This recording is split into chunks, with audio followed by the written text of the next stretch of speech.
Hello, everybody, and welcome to Talk Money, the show where we talk about money. And today I'm really delighted to have Gerard O'Donovan with me. Now, Gerard is the master coach and founder of the CEO of Noble Manhattan Group, and that is Europe's largest coaching training organization. But Gerard is very well known for his coaching models and theories such as leadership development theory, leadership growth models, and his leadership style, which is a combination about approach of knowledge plus true experience, and the focus is on empowerment of one's potential. So I'm really delighted to have Gerard with me today to talk about how do we create a business that we really want. Thank you so much for being on the show, and welcome to the show, Gerard. Do you want to tell us a little bit more about yourself? And you're also the owner of a couple of other businesses. Tell us a little bit more about them as well. Okay, well, thank you. And first of all, it's an absolute pleasure to be here. Absolute pleasure. So thank you for making time to fit me in. I appreciate it. About me, well, I run Noble Manhattan Coaching. It's a group of companies. We train men and women to be magnificent coaches, life coaches, executive coaches, team coaches all over the world. We do it in 7 languages in 27 countries. And so far, we've trained about 25,000 wonderful men and women in all these areas. And this year is our 20th anniversary. Wow, congratulations. Thank you. Thank you. And we also own some other organizations, all within the personal development world. That's what we focus on. We have a group called the Alpha Group that predominantly works with the owners of businesses. That's in 27 countries, helping them to grow their SMEs. And we own an insurance company that specifically caters for small businesses and individuals working either from home or from small premises. That's called Westminster Insurance. So we do that. Everything we do is geared towards helping men and women to build, to grow, to expand, either in their career or as coaches, helping them to have the tools, knowledge, ability, and skills to help their clients. So either first removed or what we would call second removed. So that's what we do. I live in the south of England, in that subtropical paradise known as Weymouth, small town right on the beach. So we love it here. I'm married with 3 children. So that's a brief synopsis of me. Thank you so much. And I know you work in a lot of countries, and I just want to explore a little bit more about money. Is money really different in other countries and how people make money? And what is money for you? Well, people have got all of these different attitudes towards money, and everyone wants it because in the world we live in today, you have to put food on the table and keep a roof over your head. So, and there's a huge pressure as well with social media. Everyone wants to be like the people they see on television. They want to have the wealth, the income, the fame. So there is an awful lot of pressure out there on people to make money. And unfortunately, the majority of it, I believe, is a negative pressure and leads to stress, leads to all sorts of mental health challenges, and so on. What people fail to understand is what money is. And I don't want to get too kooky on you and scare away all of your listeners, but money is a form of energy. It's simply a form of energy. And in order for money to be very effective, it has to flow. Energy can only be effective when it's moving, when it's flowing. So if you want to make money, and again, I would suggest that you should, in the world of coaching, we never tell people what to do, all right? We don't dictate, we don't give direct answers, but there are 4 things in life that I personally believe we as human beings ought to aim at achieving. And one of them is to do with money. One is a meaningful purpose in life. Another is loving relationships. Is very important. Another is physically health and well-being. It should be all of our goals to keep ourselves healthy. And finally, the one to do with money, we should have a goal to reach what I call financial independence. Now, financial independence does not necessarily mean being a multi-millionaire. It means having enough money so that money is no longer the issue in your life. It doesn't mean giving up work. It doesn't mean living in a Caribbean island. It simply means having enough so that you are not constantly thinking about it, constantly worrying about it, and you can focus on the other important things in life. So I do believe we all should aim at becoming financially independent. It is only then that we can turn our attention to helping others, helping the world, helping individuals. It's very difficult to help others when you are constantly preoccupied with your own money problems.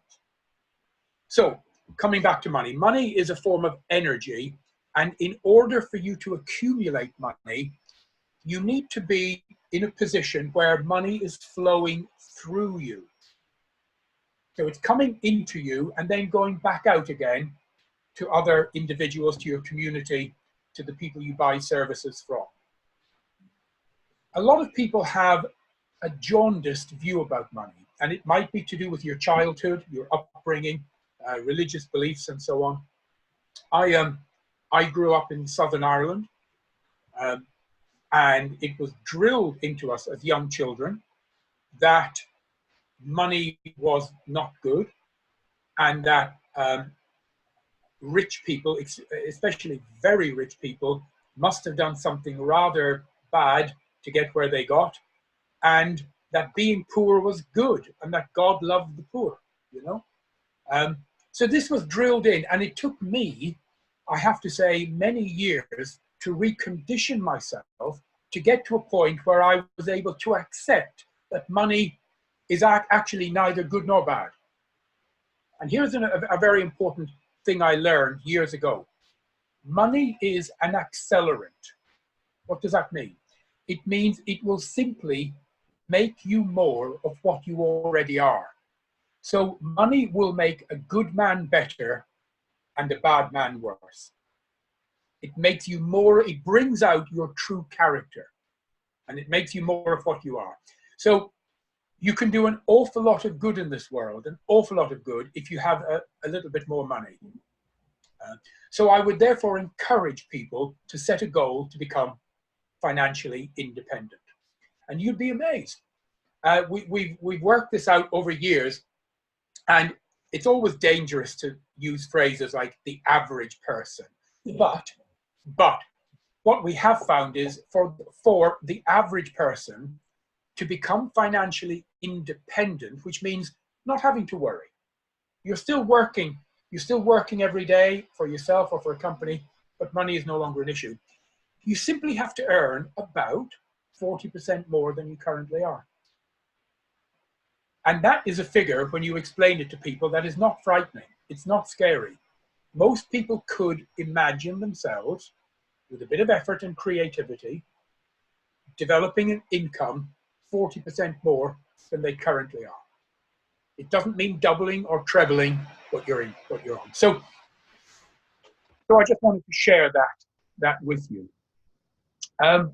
You asked about earlier building a business.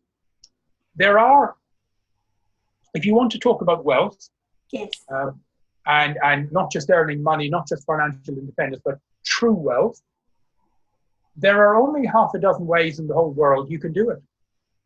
There are literally, I'll rattle them off as I'm thinking about them. I think it's about 6. If you want to become truly, truly wealthy. Number 1, inherit it. So you have to plan to make sure you're born to very rich parents. Now, I didn't quite manage that. My parents were extremely poor. But again, it works for some people. Number 2, marry it. Right? Again, a strategy. Some people work. I married for love, not for money. Next, win it. Win it on the lottery. And again, you only have to look at television. It would appear dozens of people every month all around the world win huge amounts on the lottery. That's right. Yeah. Unfortunately, I never will, because I believe you have to buy a ticket to be in the game. So I don't buy lottery tickets. So Inherit it, marry it, win it, steal it. Now, I'm not recommending that at all. But again, it's a strategy that some people around the world try to employ. And the prisons in every country in the world are filled with people who didn't quite get that right. And again, I would not recommend that at all. It's terrible. But some people do. Next, work in a major multinational corporation for 20, 30, 40 years. Work your way right up to the top level. And you will find that any of the top 100 companies in the world today, the boards of directors, the top managers are all multimillionaires because of their annual income and shares and so on. That's very difficult to do. When I left the Royal Marines, I spent 9 years. I came out age 26. I didn't have many qualifications at all. I went back to school then, and that wasn't an option for me, and it wasn't something that really motivated me. But again, it is a way, start at a major corporation, work your way up, 20, 30 years later, find yourself in one of the very top echelons, and you will make an awful lot of money. That's 5 ways. There's only one other, and this has been proven time and time again. And the only other way to make a lot of money is to have your own business. That's right, yes. Now, it doesn't mean that having your own business is a guaranteed road to riches, because many businesses don't make it. But it is the only other way to make an awful lot of money. Right. And here we come to the question, what business, how do I do it? How do I build it? How do I choose? And so on. There are countless businesses you can engage in. And this may sound strange, but the way to make a lot of money is not necessarily to chase the money. And I know that sounds stupid, because you should have a goal, and the only way to hit a goal is to go for a goal, and therefore you should have your goal clearly and firmly in your mind. And we've all read the books and attended lectures where we were told, write down your goals, review them daily. And that's all true. But paradoxically, the way to make money is not to focus on the money. And that is so true. And I'm so glad you mentioned that, because I like us to spend a little bit more time on that, because I think that is where so many things go wrong for organizations or businesses, is when things does get difficult, they concentrate so much on the money, but that's not what they need to do. So yes, tell us a little bit more about that, or tell us more about that. Okay. Building a business is difficult. It's difficult in many ways, mentally, physically, psychologically, emotionally, financially, and so on. And you have to put in a lot of effort. There's an old saying that overnight success usually takes about 12 years. You hear of these men and women that suddenly you never heard of before, and now they're in the news. They've become very famous. They've done something extraordinary. Most of them have been struggling in the background for a number of years, right? The majority. So in order to keep going in a business, you need to choose something that you actually resonate with, something that you believe in, something that you actually love, because it's difficult to keep going in a business that you don't love. And the universe will put obstacles in your way. It will throw challenges at you, be in no doubt. It's almost the universe's way of saying, we're going to give you a few little tests just to see if you are worthy of earning the riches that come at the end of the race. So may I interrupt you there, because in your travels around the world, is that what most people have who has really made it successfully in business? Is that what they've done, and have most of them actually got that choice right the first time, or did they have to choose different types of businesses? No, many people, including myself, have had businesses that we use the expression, and your younger listeners might not understand this, but we've had businesses that have gone down like the Hindenburg, which means it went down in flames. And I've lost a couple over the years. I never went bankrupt, but I came you know, ever so close. And it's only later you realize what a great learning experience it was, although at the time you really would not wish it on your worst enemy. I'm going to contradict something I said earlier as well. In some parts of the world, there are people who make a lot of money because they're going out to make a lot of money, but what they love doing is the building of the business. So they pick a product, they pick a service that they may not really love, but they know that it is a product that will sell well within the market. And what they love to do is the whole piece about creating a business, creating a structure, building that structure, building individuals. Because here's another thing, you will not make it on your own. Absolutely. And absolutely, positively, you will not. When you've made your millions, you can become a hermit then if you want. But you will never make your millions on your own. It's always based on you and others. And there are many others that you will have to engage with, people maybe that you employ as you build your business, but people you interact with, people you buy from, people you sell to, suppliers, all sorts. So you cannot make it on your own. And there are some people who, they just love the whole relationship building, the entrepreneurial part of building a business, and they are in love with that, not necessarily the product that they are selling. Okay. And that's okay too, because that will get you over the tough times. But you need to be in love with either the product and service or the whole piece of building, growing, creating, expanding, and just organizing and growing a business. One of those two has to be your key drivers. Fantastic. That's a really nice explanation of how to do that. So when you actually come that close to bankruptcy, or when it goes so low, what is the best way to pull yourself out of that situation? And how do you actually work yourself out? Because I know the only way you can do it is you have to work yourself out of it. But where do people start, and where do people go? Well, there's two things here, and I can only relate to me. You know, we all read stories about other people, how they've coped with it. We read a lot of rags to riches stories, and you hear about these. But when it comes to speaking the truth, I can only maybe talk about me. There's two things I think you need. One is, it comes back to one of the 4 goals I said people should aim for, loving relationships. And having people around you who will help to pick you up when you are really, really down is so important. It could be parents, your life partner, husband, wife, boyfriend, girlfriend. It could be brother, sister, your best friend, your children. It doesn't matter. But having people that love you and you love them and they're close to you and they don't judge, and that's the important thing, they don't judge you and put you down. They are one of your best resources when things go wrong, because they will be there for you. So that's key number 1.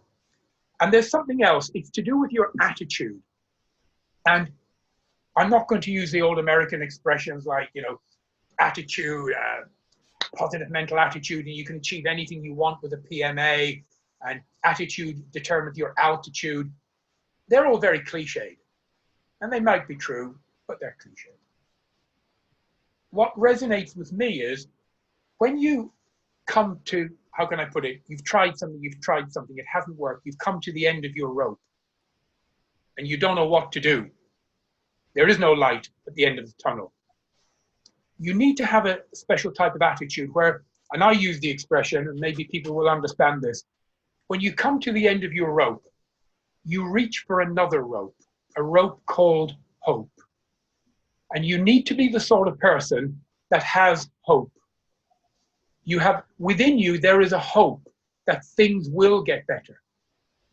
And as long as you have the hope, that will keep your head above water, physically intellectually, emotionally, and so on. You know, it's when you lose hope that things go bad. Yeah, and that's true. I mean, that's what I've seen as well.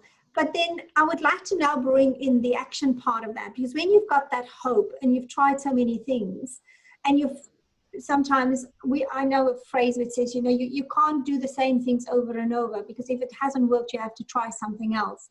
But then how do you actually start switching, and where do you start looking at, well, what type of actions do I have to take, or who do I turn to? Is that where coaching and knowledge comes in? Or where do you turn when you've already tried it and you really, you know, you have to do something, Well, you know, it can change, but what is that first thing? Well, there are 2 or 3 things or areas you can go to, or things you can turn to. One, of course, are the people around you who may not have any experience in business at all, but they have experience of you.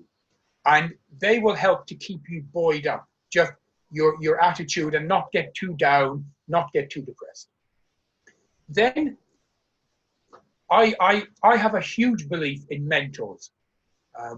I've been fortunate that throughout my life, I've had many different men and women come in, go out, come in, go out at different times, who have acted as a mentor for me in different areas and in different ways.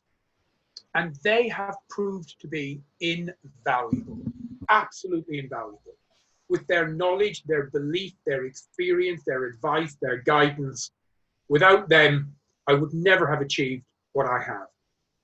So mentoring and coaching, I know they are different, but for this conversation, I'm just lumping the two together. Having a good coach who can ask the right questions, because our life, your life, my life, is dictated by the quality of questions we ask ourselves. Very much, you know. And I don't want to ever put anyone down, but, you know, some people, their big question is, what am I going to watch on television tonight? Other people say, how am I going to change the world? You know, they are 2 different extremes. Most of us are somewhere more in the middle. But the quality of questions we ask ourselves will determine the shape and direction of our lives. And a coach will do that, and a mentor will do that. And if you don't have those, that's perfectly okay. Because in the early days, I used to eat, live, sleep, and breathe books and audios. I would go to bed at night listening to audios.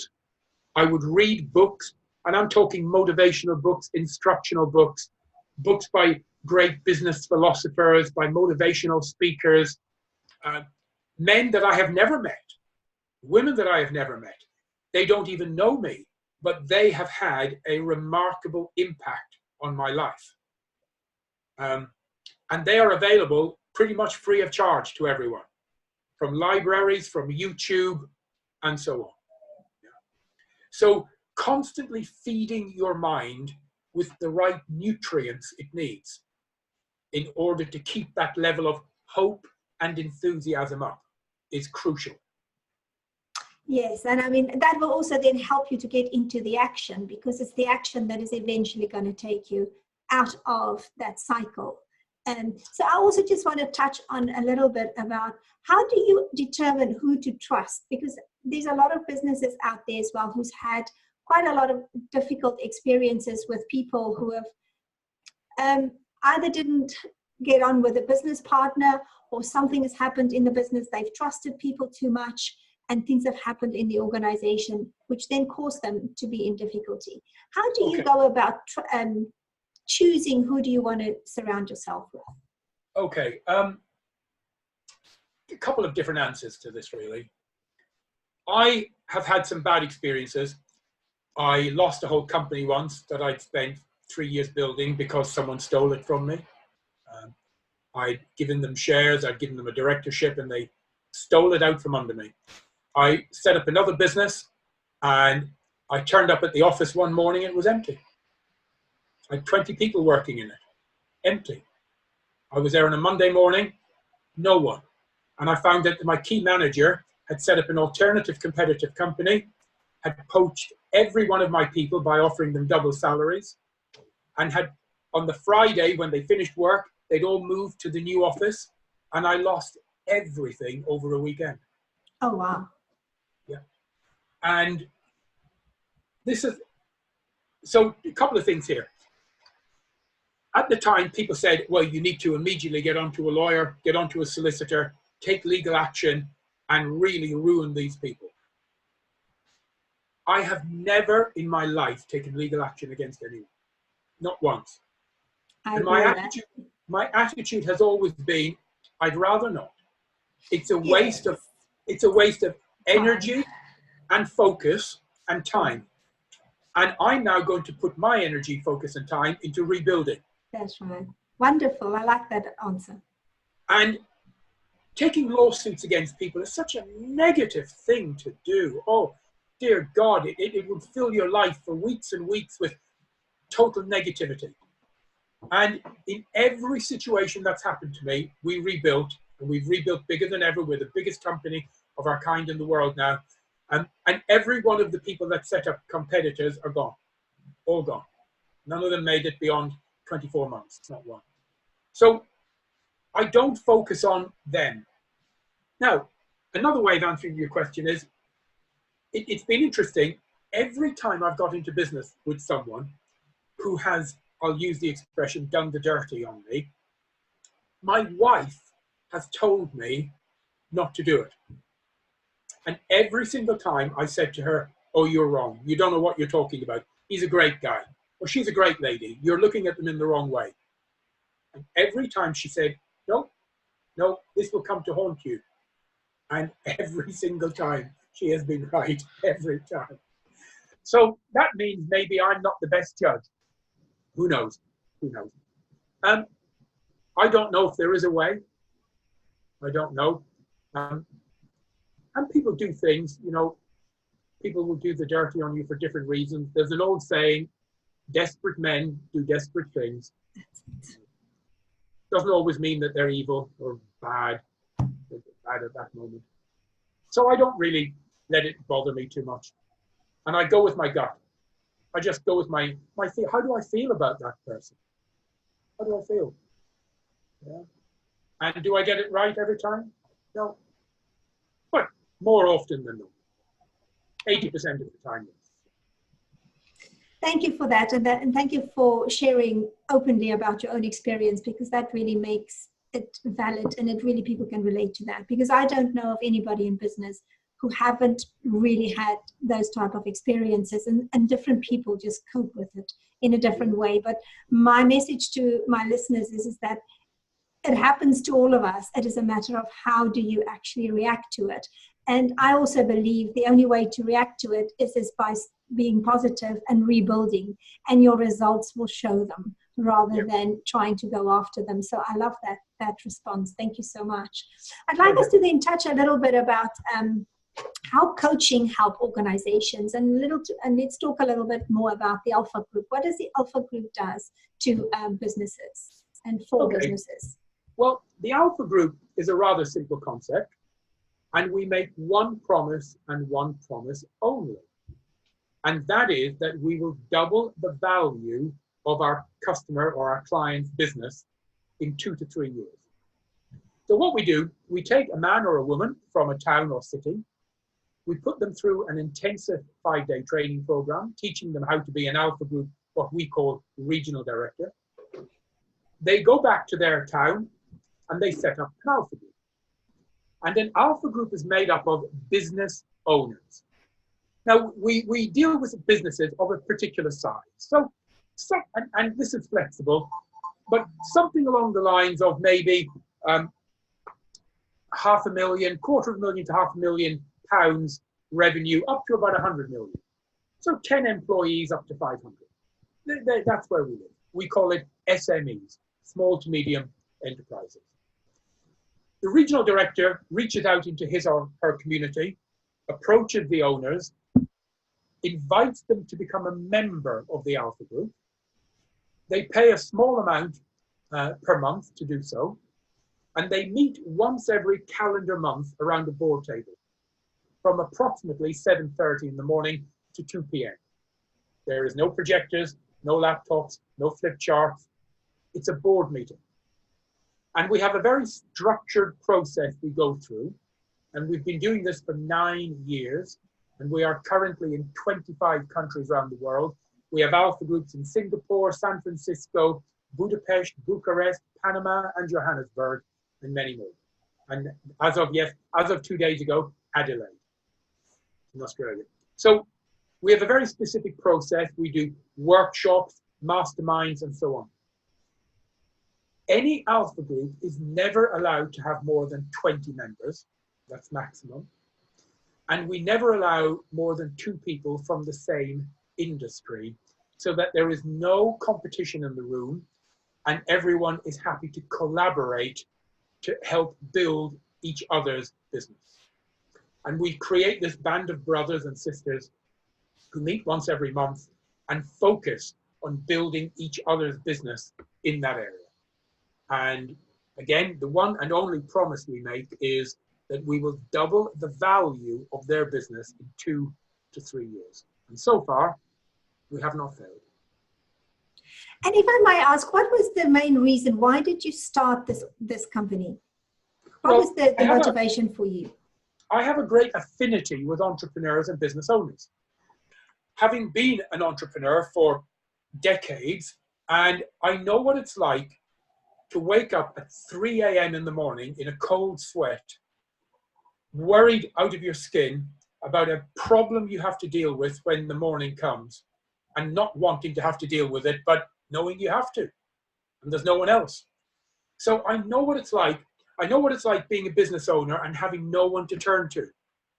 Your family can help, of course, they can give you love and hugs, but no concrete business help. If you have a problem in your company, you cannot always broadcast that to all of your employees, because rumors spread and negative news spreads quickly. And so there's very few places you can turn to for real concrete help. And that's why I created the Alpha Group. And the name Alpha comes from psychology. There is a classification called the alpha type personality. It's not alpha male, as people erroneously call it, because women are exactly the same. It's alpha type, and it's 5%. 1 in every 20 men and women is an alpha personality. And we find that 90% of business owners, the men and women who started the business and grew it, are of an alpha type personality.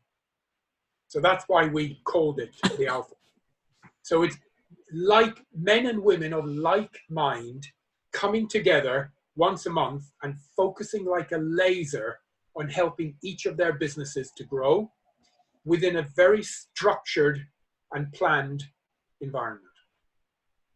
Thank you so much. And yes, I think that is, I mean, it's quite lonely at the top sometimes, because as you say, it is that I've also seen in the organizations that I've gone in to help, there's always this fear about management not wanting to be open with the communication, and then the distrust from the employees that management is not communicating. So it's finding that fine balance about how can they actually find confidence that they can help each other. And I think sometimes when CEOs really have just somewhere where they can test their ideas and their thoughts about what is next, they will build the confidence rather than being fearful of what's going to be the reaction of the staff.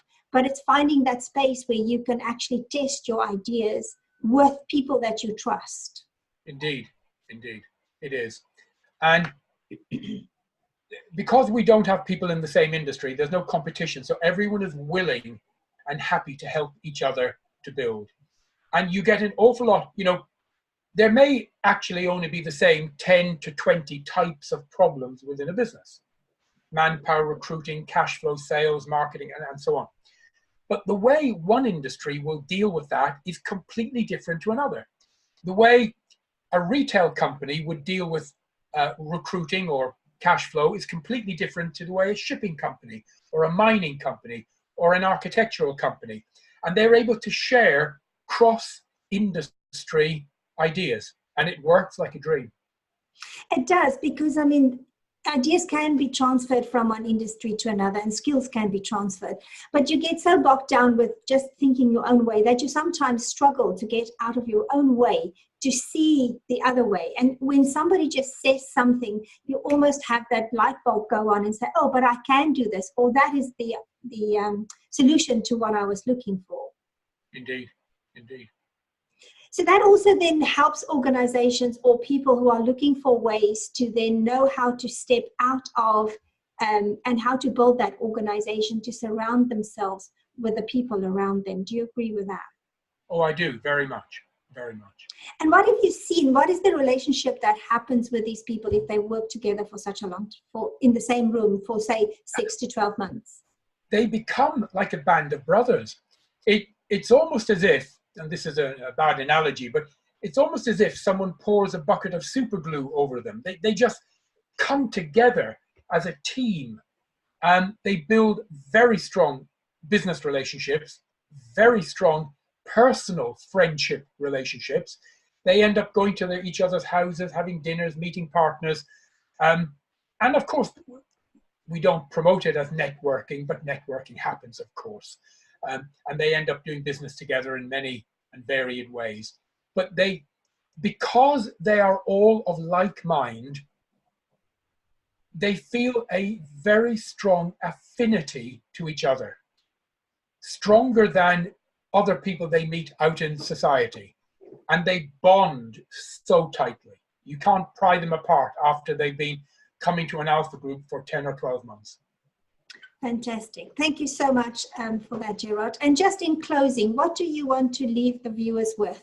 If they're really looking for, what is that sort of one thing that will make a difference for, if they want to build that organization that they really dream about, what would you say is that one thing that they should do? Well, there's two things. First of all, pick a product or service that you really resonate with, because in order to make money, you have to offer something that your customer, whoever they are, really feels is of value. Right? It has to be of value. You can sell things of no value for a short time, but it doesn't last. You know, con men do this, and we see that. That doesn't build a proper strong business. So you have to pick a product or service that you totally believe in, you totally love and like, and that is giving a value to your customer. That's so important. The next thing is to understand what results are. People fail to understand that there's two types. They all try to jump to number two. There's activity and productivity. And people always want to go straight to the productivity results, the money coming in, the product or service passing hands in exchange for a financial return. But there's a step way before that called activity.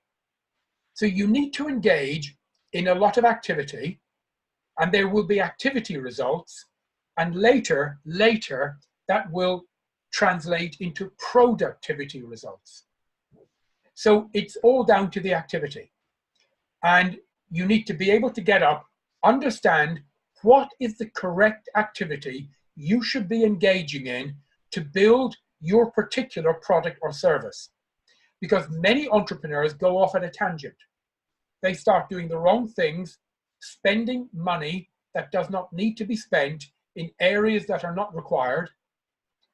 They get separated from their money by sharp marketing practices. And you don't always need a lot of money to build a business, but you need activity and action. And the thought I would leave you with is that activity always breeds results, and a lot of activity will breed a lot of results. Wonderful. Thank you so much for your time and really sharing your experience and your knowledge. I really appreciate it. Thank you so much, Gerard. My absolute pleasure.